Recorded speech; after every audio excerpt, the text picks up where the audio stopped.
और आज तो स्वतंत्रता दिवस राष्ट्रीय पर्व है और जगह जगह भारतवर्ष के सभी प्रतिष्ठानों में भारत का राष्ट्रीय ध्वज तिरंगा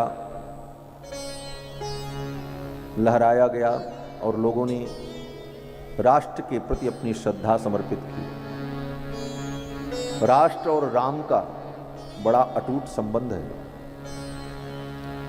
श्रीमद् वाल्मीकि रामायण में श्री वशिष्ठ जी महाराज कहते हैं कि जिस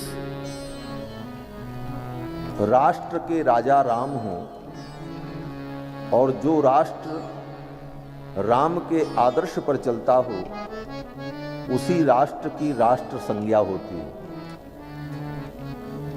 किसी भी देश को राष्ट्र नहीं कहा जा सकता। महर्षि वशिष्ठ कहते हैं कि तत् वनम भविता राष्ट्रम यत्र रामो निवस्यति।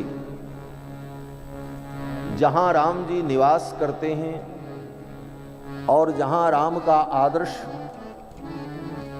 राम का चरित्र, राम का सिद्धांत लोगों के हृदय में रहता है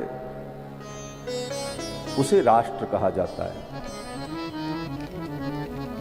और जहां राम जी राजा नहीं, जहां राम का सिद्धांत नहीं, उस नगर को, उस देश को राष्ट्र नहीं कहा जा सकता। राष्ट्र की परिभाषा बताई महर्षि वशिष्ठ ने कि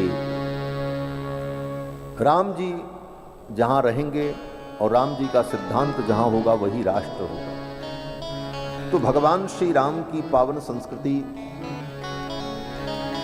और जो हमारा वैदिक सिद्धांत है इसका जहां अनुपालन हो उसी की राष्ट्र संज्ञा है। और राष्ट्र, वेदों में राष्ट्र के प्रति बड़ी श्रद्धा और बड़े ही आदर से राष्ट्र की महिमा का वर्णन वेदों ने किया है और यही कामना की है कि राष्ट्र में सभी लोग अपने अपने धर्म का पालन करते हुए सुख और समृद्धि को प्राप्त करें। आज जिस तिरंगा झंडा को हम लोग लहराते हैं यह भी हमारी संस्कृति के विभिन्न बिंदुओं को रेखांकित करता है। झंडे का जो 3 रंग है, ये 3 रंग सतोगुण, रजोगुण, तमोगुण, त्रिगुणात्मिका प्रकृति का ही स्वरूप है। और हमारे सनातन धर्म में जो 3 देवता हैं, ब्रह्मा, विष्णु, महेश, सत, रज, तम, तीनों के अधिदेवता, इन्हीं तीनों देवताओं का ही स्वरूप तिरंगा ध्वज है। तिरंगा में जो सफेद ध्वज है, सफेद अंश है, वो भगवान विष्णु का ही स्वरूप है, परम सत्वमय भगवान विष्णु का रूप। और जो रक्त वर्ण है वो ब्रह्मा का मानव स्वरूप है और जो हरित वर्ण है वो भगवान शिव का स्वरूप है।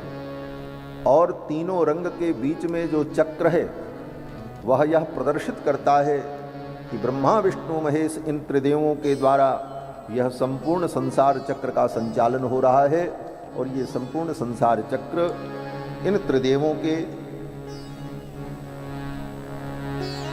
अनुग्रह से और इनके प्रकाश से और इनके संबंध से यह संपूर्ण सृष्टि काल चक्र चल रहा है। यह ध्वज जब कल्पना की गई थी देश की आज़ादी के समय में तो बड़े सोच समझ से महापुरुषों ने राष्ट्रीय ध्वज का यह स्वरूप प्रस्तुत किया जो हमारी भारतीय संस्कृति का प्रतीक है और सनातन धर्म का प्रतीक है।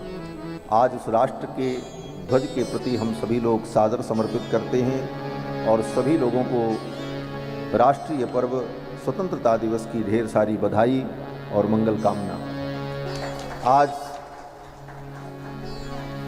श्रीमद् भागवत महापुराण की पावन चर्चा हम सभी लोग श्रवण कर रहे हैं। कल के प्रसंग में आप लोगों ने श्रीमद् भागवत महापुराण के महात्म्य को श्रवण किया। इसकी महिमा क्या है, इसे सुनकर ज्ञान वैराग्य भक्ति तीनों स्वस्थ हो गए। धुंधकारी जैसे प्रेत को प्रेत योनि से मुक्ति की प्राप्ति हो गई।